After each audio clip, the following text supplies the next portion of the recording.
An Oklahoma artist says an eye injury led her down a career path to help others in the same situation. News on 6's Leanne Taylor shows us how the artist creates more than hope for those who've lost an eye.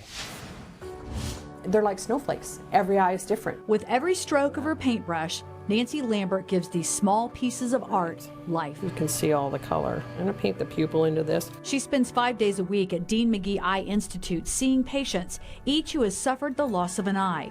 It's the window of the soul, and when we look into people's eyes, that's how we speak to people. So her focus is to give them back what they've lost with a custom-made acrylic prosthetic eye.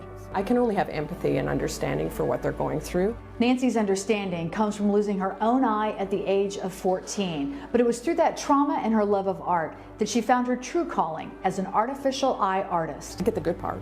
I put them back together. I was stunned at the craftsmanship just watching her work. Lee Green lost her left eye when she was a child. My mother was mowing and a rock came from the lawnmower and landed right in the middle of my eye. It wasn't until she met Nancy in 2012 that she finally decided to get a prosthetic eye. She really connected like a friend and said, this is what we can do for you. These are the possibilities. Nancy creates about 6 eyes each week, and the patients are there from start to finish. It's made out of plaster. She begins with taking an impression of the socket. You can see these sockets, everybody has their own characteristics. But the painting is her favorite part of the process. I choose oil paints because that's my medium of choice. They have a lot of good earth tones, and that's what we're made of. When you put the cornea on, which I eventually glue on, but we can test it with water. After she uses this dough-like material to create the white part of the eye, And in 20 minutes, it will be ready to come out. she takes fibers from this red thread to meticulously design the veins. When the clear coat goes on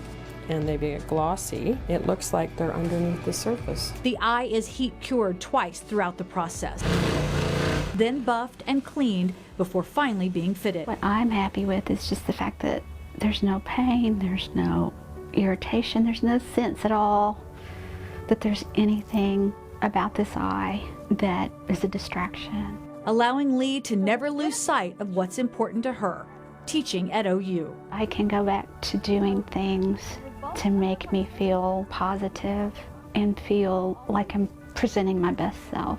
I have the most rewarding career there is from an artist standpoint, because a piece of my artwork makes a difference in someone's life, and there's nothing better than that.